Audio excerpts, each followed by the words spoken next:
I'm going to tell you why Chicago Bulls fans should be a little bit more optimistic about our team moving forward, and it starts right now.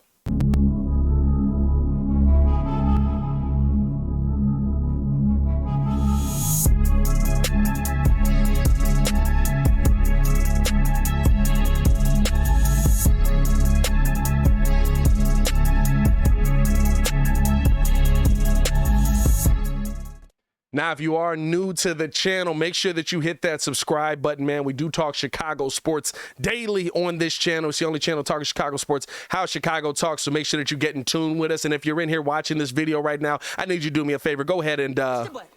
Come on. Push the button. Come on, push the button. Yeah, come on, push the button. You heard Carter and Soon Lee. Push the button. Hit that like button, man. Subscribe to the page, man. Appreciate you guys for tuning in and showing love. So here's the thing, right? Bulls are going up against the Dallas Mavericks tonight, and it's the beginning of what we could call a turning point for the Chicago Bulls. What do I mean by that? Pat, what the heck are you talking about? Well, there's a little something right now, right, where you look at this team and starting off the season, you didn't feel great about what we saw, right? The Bulls played up and down a lot of times, weren't consistent. They were going through that figuring out period for most of the start of this season, right? Zach LaVine wasn't playing up to snuff for most of this season, right? And then all of a sudden you pair that in with you're losing to the Orlando Magic. You're losing to the Oklahoma City Thunder, teams that you felt like you should have had more talent than. But I'm going to tell you why Bulls fans should be a little bit more optimistic moving forward. Now, here's the thing. Starting that season off in that span with all those things that I named. By the way, still dealing with a little bit of the injury bug, right? We had a team that had Javonte Green missing a bunch of time. Andre Drummond missed some time. Dragic missed some time. LaVine missed some time sitting in and out of games, right? Like there were different things that factored into it. Not to say that those are excuses at all, but you had all of that happening while the Chicago Bulls were going through their toughest schedule stretch of the season. Yes, I said their toughest schedule stretch of the season. As we're moving forward, right, Chicago Bulls go from having the second hardest schedule in the NBA to the second or third easiest schedule in the NBA. Now, here's the thing. This is all subject to change, right, because of how close the Eastern Conference is. But this is just how it's looking right now, where you see a Bulls team where they have enough talent, they have enough opportunity, they have enough, and they played a lot of their tougher teams early on in the season, right? Like we got 3 games against Boston early on. It made no sense to me. So moving forward, we don't have to see Boston again until I believe February. I believe we play them again in February. But the big thing there is, right, like you got a lot of your tough teams out of the way. You still got to play the Bucks. You've still got to play, right, like some of the teams out west, the Denver Nuggets. You got one more game against the Phoenix Suns, Golden State Warriors, different teams like that, right? But now you kind of are able to get it. You got a feel for them early on in the season, and coming off of that road trip, yeah, you got your butts whooped a couple of times. You got beat by some teams that you should have been able to beat. But as you're going through the rest of this season, now the schedule's playing out a little bit more for you. You don't have nearly as many back-to-backs as you're moving forward. You don't have nearly as many tough opponents that are above 500 moving forward. Now, it doesn't change anything, right? The Bulls lost to some opponents that were under 500, so they shouldn't go into this with the mindset that, oh, we got easy opponents to play. We're going to go out here and we're going to kill these guys. No, not at all, right? Like every team, I've said this multiple times, we're in the best time in the NBA because every single team has talent.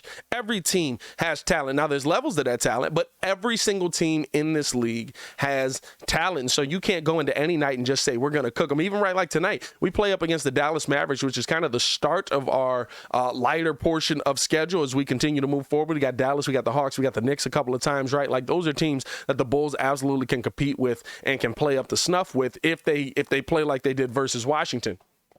But here's the thing. Now you're starting to see injuries play a little bit more into it. The Bulls haven't lost anybody major out of their lineup to this point, right? We've had some games where we didn't have Zach just because they were sitting him in back-to-backs, which I'm fine with. It was interesting to start the season. That was an interesting topic and conversation. But now you're starting to see him work himself into form, right? And now we're starting to see other teams start to have guys drop a little bit. We just played up against the Magic, and they are not the Magic, the Wizards, and they were missing Bradley Beal in that game. That could have been a much much tougher game if Beal's in that game. We're going to go up against the Dallas Mavericks tonight, and there's no Luka Doncic happening tonight. We just got that update a little while ago. There's going to be no Luka. He's got a right quadricep strain. Josh Green will not play, and Maxi Kleber will be out. So the Bulls catching a little bit of a break there. Here's the thing. At the end of the day, yeah, do you want to see the Bulls dominate the best competition in the league? For sure. I absolutely want to see that. But I also want to see this Bulls team continue to get better and continue to have opportunities to grow this big three together, because when you're betting on continuity, it's not about the role players. I said this a million times on this channel at this point.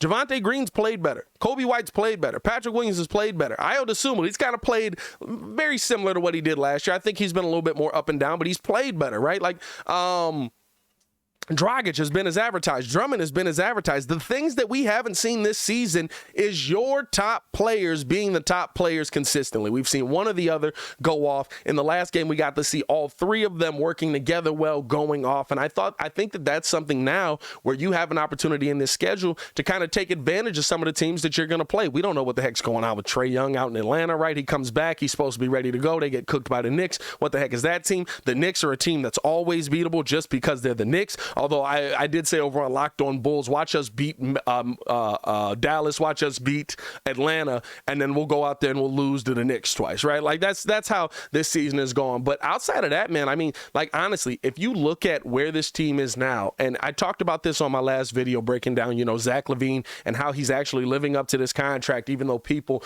don't want to say he is. Now, as you're coming into the second easiest schedule, strength of schedule wise in the NBA, you've got Zach LaVine out here, right? Actually catching fire a little bit. Now we're getting to the point where Zach LaVine over his last 5 is averaging the points that you wanted to see from Zach LaVine. 25.6 a game, 6.4 rebounds, 4.4 assists. We've seen him be very much more engaged through the last 5 games of this season, right? And over that road trip span, we've seen him be very much more engaged defensively, right? We've seen him playing the passing lanes, great jumping routes, but kind of still jumping routes, but jumping in those passing lanes and jumping all over the screens at a high rate, doing a great job just playing honestly, like I said, the best that we've seen Zach LaVine play in a Chicago Bulls jersey to this point of his career. And so for me, right, like you're having all of this start to break your way at the right time of the season. Now, you still have to have those things work in your favor, right? You still have to go out there and play the games.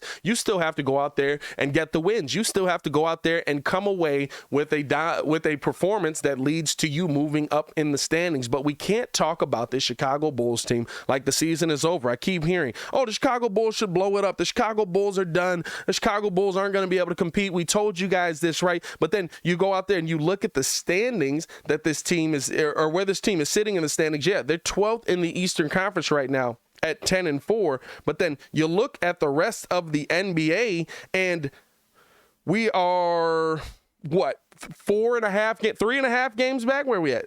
3.5 games back.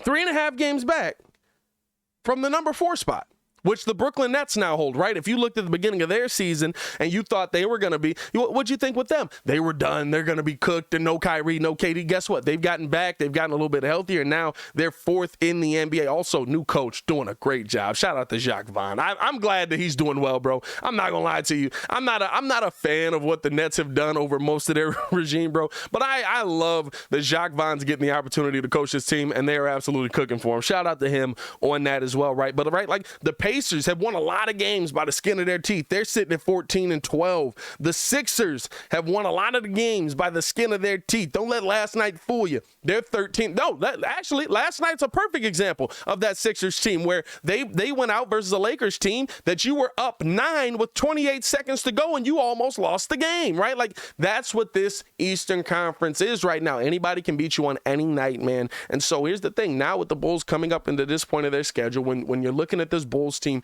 as they're starting to move forward and move through this game, all of a sudden you're like, hey, yeah, the next 4 or 5 games, you might be able to actually run off a string of 3 wins in that, 4 wins in that, right? Like you might actually be able to quickly put yourself back into contention in this Eastern Conference. It is very, very, very early in the season. And so I think Bulls fans should still have hope. Here's the thing. It's not about starting the season off hot. It's not. We started the season off hot last year. I literally didn't think I would be having this debate with most Bulls fans this year because of what we saw from this team last season. We started the season off hot last season. We were the best team in the Eastern Conference. We had Lonzo Ball. We're running teams up and down. We're kicking it out off of the rebound. Zach LaVine ooping his shy slammer jammer. We killing the game. And then all of a sudden, the second half of the season comes. Zach LaVine has some knee issues. We're not playing as healthy. He has the thumb issue. He can't shoot the ball as well. DeMar DeRozan is breaking wilt records, but we're still ending up losing some of those games. You know what I'm saying? Like, there's a lot of things that went into last season from one half to the second half. And we didn't think by the second half of that season, we would be looking at a team that wouldn't be able to compete. So it's not about being great at the beginning of the season. Right now, it's about finding out what team you have, who's going to play what role, where that role is going to be defined at. You didn't get to do that last season because Lonzo went out early in the season. Zach LaVine went out early in the season. So it instantly just became DeMar DeRozan as the go-to piece. He's the one we got to get the ball to. Now we're starting to see Zach LaVine be able to cook in fourth quarters, right? I dropped the clip over on the channel in our shorts tab, right, of Zach LaVine knocking down 3 huge threes and finding Vooch in the corner for a fourth, right? Like, those are the things that you look at this season and you say, or was that Caruso? I think that was Caruso because it was DeMar on the dump down. Yeah, that was Caruso. Dump down to Caruso. Caruso kicks it out to the corner to Vooch. Vooch knocks down the big 3. But, right, like, those are the things that you need to see most. And I'm going to be honest with you. What we've seen over the last couple of games, ball movement wise, what we've seen the Bulls do, right? Like, you got to get the turnovers down, but how the Bulls moved the ball over the last few games, that is the thing to me that needs to continue the most with this Chicago Bulls team, man. And if we see that continue, I think the Bulls are going to be in a pretty good shape. Hey, listen. Before I continue with the video, I do want to know how you guys feel, by the way, though. Let me know in the comments below. Do you think the Bulls fans should be optimistic as we continue through this season? And right, like, how are you feeling about this Bulls team to this point? Are you with Charles Barkley, who said blow it up, which I'm going to be honest with you, is the dumbest thing in the world. That's a whole nother topic for a whole nother day. But blowing it up does not work. No team that has blown it up has won a championship. No team that has blown it up has even gotten out of the third or fourth round, or the second or third round, right? Like, it doesn't work. Blowing it up just does not work. I don't know how to tell y'all this. So yeah, let me know how you guys feel in the comments below, man. On top of that, we do have a game tonight. We've got Mavs. We've got Bulls tonight. Like I said, there is going to be no Luka Doncic. There is going to be no Maxi Kleber. Those are 2 pieces that I said. I think I tweeted out yesterday. I was like, Kleber's going to cook tomorrow, right? We always have that role player that ends up cooking us, but I don't see that happening. We won't see that happening tonight. Now, the thing is, right, like Tim Hardaway Jr. has really been on a stretch of being able to shoot the 3 ball well. He's somebody that the Bulls absolutely need to keep track of tonight. And do not sleep on former Chicago Bull, kind of, not really, but because he never got signed, but he should have been one, Spencer Dinwiddie. Do not sleep on what Spencer Dinwiddie can come out here and do to the Chicago Bulls. He's going to be somebody that you absolutely have to watch out for. I need Ayo DeSumo to kind of get that under control, Alex Caruso to get that under control, because when you watch Dinwiddie the other night, man, he's a man on a mission this season. He's averaging 16 points a game. He's coming out cooking. And he's going to be a tough matchup for the Bulls coming into this one, right? Like, he's going to be the focal point, and now he gets to score the ball a little bit more and kind of facilitate the ball. Listen, at the end of the day, this Mavs team is literally, what can Luka do? What is Luka going to do? How is Luka going to play it? I watched the play last night, the game-winning shot last night, where you look at it, right, and I said, I tweeted it out, somebody send this to Billy Donovan. And they've used the same shots 4 times just to get the ball into Luka Doncic's hands on game-winning opportunities. He's hit 1 of them out of the 4. But they've used the same play. Milwaukee knew the play last night, right? So they are a very predictable offense. Jason Kidd is worse. After watching him for a few games, Jason Kidd is worse than Billy Donovan with adjustments and with adjustments and you know, putting people in the right position to be successful or not, he's much worse. It's pretty bad. But tonight, right, you've still got a tough matchup on your hands. You've got Christian Wood on the other end, and now he kind of just gets to be the focal point of the offense, the operator, along with Tim Hardaway Jr. You're going to be able to work that inside-out game a little bit. This is not a game to sleep on the Dallas Mavericks, man. I think it's a game that the Bulls should win. I think it's a game that the Bulls can win. I'm going to be at the game tonight, so if you're going to be at the game, man, pull up on me. I'd love to meet you guys. I'd love to talk with you guys for a few minutes before the game. We're going to get in there and mingle it up, man. But, I mean, honestly, right, like, that's the thing for me. Coming into tonight's game, the Chicago Bulls have to stay focused, keep the ball rotations moving swiftly, lock down defensively. I'm looking at you, Patrick Williams, tonight. You've got a matchup, probably P. Will on Christian Wood. You've got a matchup tonight that you can take advantage of, because Christian Wood, while he can put the ball in the bucket on one end, on the other end, not a very good on-ball defender. He's not a bad defender, right? Like, I think he's got a 1. He's about average. He's about average, but on ball, you should be able to get past him. You should be able to attack the rim. I need to see P. Will being aggressive tonight. I'm going to be calling for it in the stands tonight. I think the other thing is, right, just the continuation of Zach LaVine and DeMar DeRozan figuring out their role on the floor and how Alex Caruso is going to fit in, right? They talked about Caruso and how he's kind of a catalyst on this team. He does the things that don't show up in the stat sheets that when you look at where your team's going to be at by the end of the year, you need that guy on your team.